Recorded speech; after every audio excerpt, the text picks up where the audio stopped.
बिहार और उत्तर प्रदेश की सीमा पर बसे एक छोटे से गांव हरिहरपुर की खासियत यह थी कि वहां की जिंदगी उतनी ही सीधी सादी थी जितनी वहां के लोगों की बोली, पर उतनी ही उलझी हुई भी। गांव का हाल ये था कि दिन में खेतों में हल चलते और रात में चौपालों पर हंसी ठिठोली।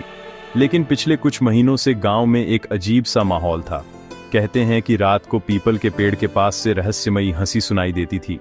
कोई कहता, अरे भूतनी हंसती है, तो कोई दूसरा जवाब देता, नहीं रे, वो ठाकुर की पुरानी हवेली में खजाना दबा है, उसी का असर है। और मजेदार बात ये कि हरिहरपुर के लोग डरने से ज्यादा उस पर चटकारे लेते थे।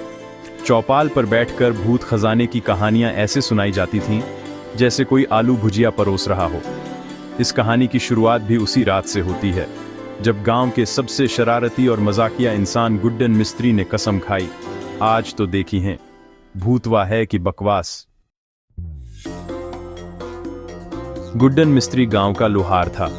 काम के वक्त तो उसके हथौड़े की टन टन से पूरा गांव गूंजता था, लेकिन काम से ज्यादा उसे लोगों की टांग खींचने और चुहल करने में मजा आता था।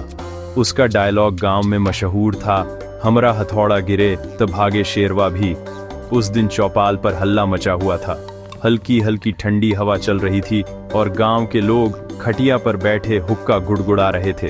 वहीं पंडित जी अपनी खिचड़ी जैसी मूंछों को सहलाते हुए बोले, भाइयों, कसम गंगा मैया की, कल रात हवेली से घंटी बजी थी। अब का मतलब है? अरे का मतलब होगा, ठाकुरवा की भूतनी घूमे हैं। सब कहते हैं वही हंसती है। भूतनी? अरे ये सब डरपोक लोगन की बात है। भूत चूत कुछ नहीं खे, सब के सब मनगढ़ंत। मौका देखते ही बुजुर्ग हरिहर बाबा ने अपनी झुर्रीदार आंखें चौड़ी की। गुड्डन बेटा, ज्यादा अकड़ मत दिखा, हमरे सामने मत बोल, हमने देखी है वो छाया। अच्छा बाबा, ई मेला में देखे गौआ की तरह डोलती छाया की बात करत बानी, यही पर तो कसम खा लेत बानी। आज रात हम अकेले हवेली में जीब और देखीब की ई भूत भूतनी कवन चिड़िया। सुनते ही चौपाल में खामोशी छा गई। सबकी आंखें फटी की फटी रह गईं और फिर अगले ही पल गांव के लड़के खिलखिलाने लगे। गुड्डन भैया अकेले हवेली में? अरे मजा आ जाए, कल का मजा देखी, या तो भूत पकड़ी ले या गुड्डन। गांव के बाहर बरगद और पीपल के झुरमुट के बीच एक हवेली थी, ठाकुर हवेली। ये हवेली करीब 100 साल पुरानी थी। ठाकुर साहब तो 50 साल पहले ही परलोक सिधार गए थे। उनकी औलाद शहर चली गई थी और हवेली वीरान हो गई थी। कहते हैं ठाकुर साहब की मौत बड़ी रहस्यमयी थी।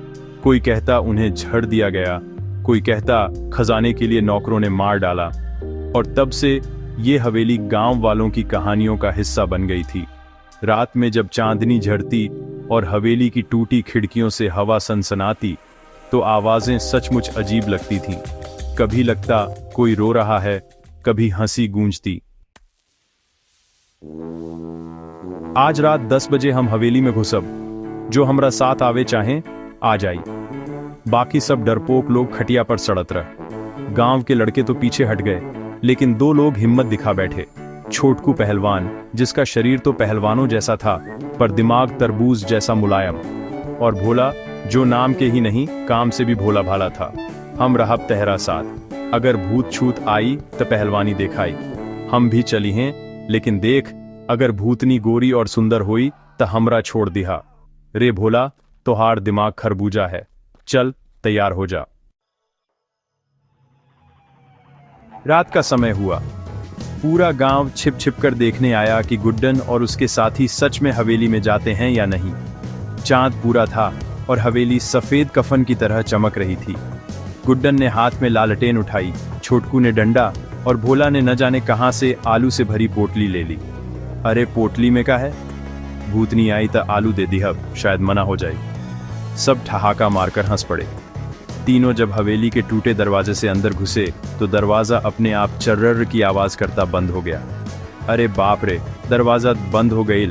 डर मत रे, ये हवा का असर है। अंदर की हवा सीली थी, छत से चमगादड़ लटक रहे थे और कहीं से बासी अगरबत्ती जैसी गंध आ रही थी। अचानक ऊपर से ठक ठक ठक की आवाज आई।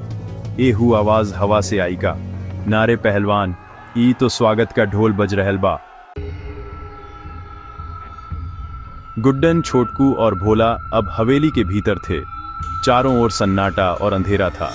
कभी कभी किसी टूटे खिड़की से आती हवा खड़खड़ाती तो लगता जैसे कोई अदृश्य हाथ सरकंडे हिला रहा हो। गुड्डन भैया, ई जगह हमरा पेट में गुड़गुड़ाहट करा देत बा। रे भोला, तोहार पेट में भूत नइखे, आलू बा, खा ले, डरवा भाग जाए। अरे चुप रहा, सुनत हौवा, ऊपर से आवाज आयल। तीनों ने लालटेन की हल्की रोशनी में देखा। हवेली की टूटी फूटी सीढ़ियां ऊपर तक जाती थीं। आवाज वहीं से आई थी, चल ऊपर चली। नहीं नहीं, ऊपर मत चल, भूतवा ऊपर रहेला। रे भोला, अगर भूत ऊपर बा त नीचे का कर रहल बा, लूडो खेल रहल बा। मजाक के बावजूद दिल में हल्की दहशत सबको थी। तीनों धीरे धीरे सीढ़ियां चढ़ने लगे। सीढ़ियां इतनी जर्जर थीं कि हर कदम पर चर्रर की आवाज होती। जैसे ही वे ऊपर पहुंचे, हवा अचानक ठंडी हो गई। लालटेन की लौ तेजी से कांपने लगी। लगता बा ई लौ भी डर गईल बा। ऊपर पहुंचकर उन्होंने देखा, एक बड़ा सा कमरा था जिसके दरवाजे पर जाले लगे थे। दरवाजा जरा सा खुला हुआ था। गुड्डन ने दरवाजा धकेला। कुर्रर। भीतर का दृश्य देखकर सबकी आंखें चौंधिया गईं। कमरे में पुराना फर्नीचर था, टूटी फूटी कुर्सियां, लकड़ी की मेज और दीवार पर एक बड़ा सा तैलचित्र। चित्र में एक आदमी था जिसकी आंखें इतनी गहरी और पैनी थीं कि जैसे कमरे में घुसते ही वो सीधे उन्हें घूर रही हो। गुड्डन भैया, ई पेंटिंग तो हमरा घूर रहल बा, जिंदा हो जाई त। रे भोला, पेंटिंग कब से जिंदा होके लागल? जिंदा हो गई तो पहले तोहार आलू खा जाए। लेकिन मजाक की बात यह थी कि पेंटिंग की आंखें सचमुच थोड़ी चमकती सी लग रही थीं। अचानक कमरे के कोने से एक ठक ठक की आवाज आई। तीनों उधर देखने लगे। वहां एक लकड़ी का संदूक रखा था। छोटकू ने डंडा उठाया और सावधानी से आगे बढ़ा। सुन, धीरे धीरे, कहीं खजाना हो तो फूट मत जाए। जैसे ही छोटकू ने संदूक छुआ, अचानक संदूक हिला और खुद ब खुद खुल गया। तीनों ने एक साथ चीख मारी, अरे बाप रे! लेकिन संदूक के भीतर जो था उसे देखकर पहले तो सबकी सांसें अटक गईं, फिर अचानक ठाका फूट पड़ा। संदूक में न सोना चांदी था, न खजाना, बल्कि ढेर सारी फटी पुरानी चप्पलें पड़ी थीं। अरे भूतवा के जूता चप्पल का दुकान बाका, ई त सब धोखा बा।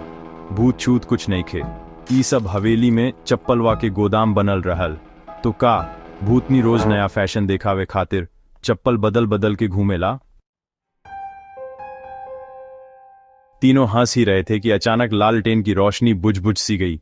कमरे में अंधेरा फैल गया और तभी दीवार पर एक काली परछाई दिखाई दी, लंबी, बाल बिखरे हुए और हाथ में कुछ चमकता हुआ। गुड्डन भैया, देख, परछाई। कौन है? सामने आ। परछाई धीरे धीरे दरवाजे की तरफ बढ़ी। उसके कदमों की आहट साफ सुनाई दे रही थी। कौन है तू? इंसान हा कि भूत? परछाई ने कोई जवाब नहीं दिया। बस एक ठंडी हवा का झोंका आया और लालटेन पूरी तरह बुझ गई। अब पूरा कमरा अंधेरे में डूब गया।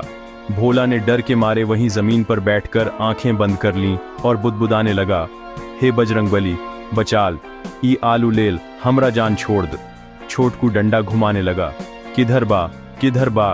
गुड्डन, जो अब तक मजाक करता आ रहा था, पहली बार थोड़ा घबरा गया। उसे लगा कि कोई सचमुच उनके साथ कमरे में है। अचानक उनके कानों में अजीब सी हंसी गूंजी। हाँ हाँ हाँ, ये वही हंसी थी जो गांव वाले महीनों से सुन रहे थे। तीनों ने दरवाजे की तरफ भागने की कोशिश की, लेकिन दरवाजा जोर से धड़ाम की आवाज के साथ बंद हो गया। अब वे कमरे में कैद थे।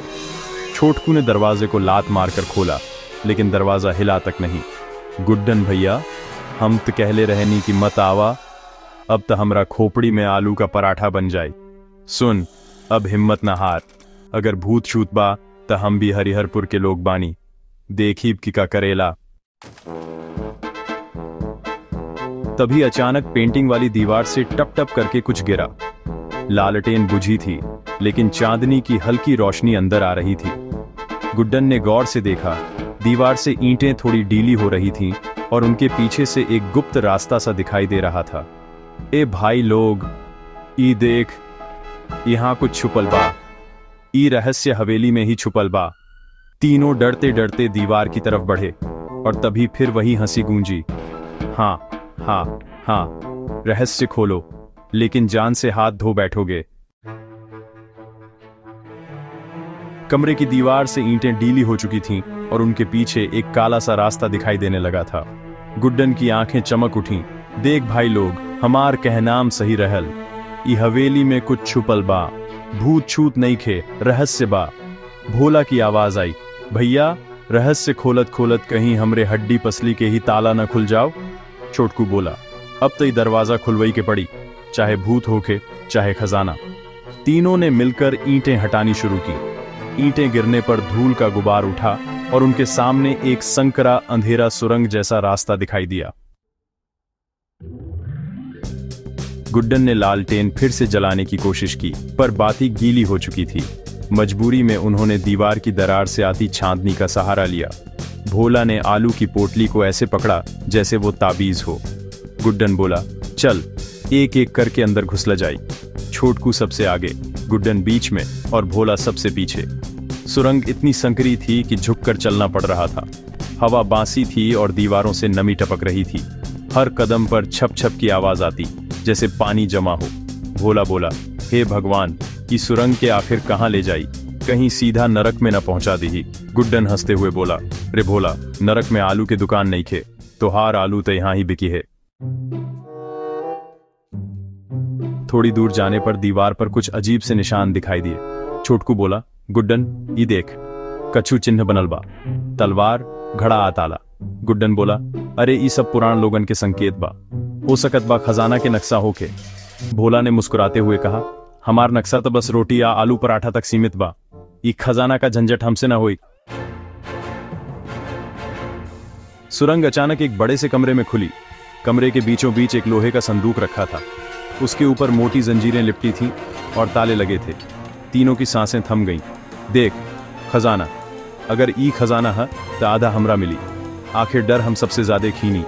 पहले देखता ई ताला खुलेला का, भूतवा ना आ जाए।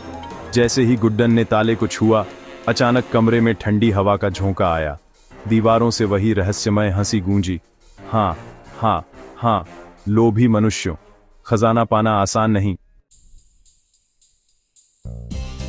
तीनों घबरा गए, लेकिन गुड्डन ने हिम्मत रखी। उसने लालटेन के बुझते टुकड़े से दीवार पर गौर किया। वहां हल्की रोशनी में कुछ लिखा दिखाई दिया। गुड्डन ने जोर से पढ़ा, ठाकुर हवेली का खजाना उसी का होगा जो गांव की सच्चाई जाने। गांव की सच्चाई, ई का मतलब ई की खजाना पावे खातिर पहले गांव के झूठ फरेब खोदना पड़ी। लगता बा कि ई हवेली में छुपल खजाना सीधे सीधे नहीं खे मिलल, ई त गांव से जुड़ल कवनो पुराण राज बा। तभी पीछे से ठक ठक ठक की आवाज आई। तीनों ने मुड़कर देखा। सुरंग से वही काली परछाई फिर चली आ रही थी। इस बार उसके हाथ में एक चमकती लालटेन थी, जिससे उसका चेहरा थोड़ा उजला। चेहरा देखकर तीनों की रीढ़ में सिहरन दौड़ गई। वो इंसान था, लेकिन चेहरा अजीब तरह से झुर्रीदार और आंखें लाल। तुम तीनों को यहां कौन लाया? खजाना चाहते हो? पहले गांव की गद्दारी जानो। कौन है तू, भूत है या इंसान?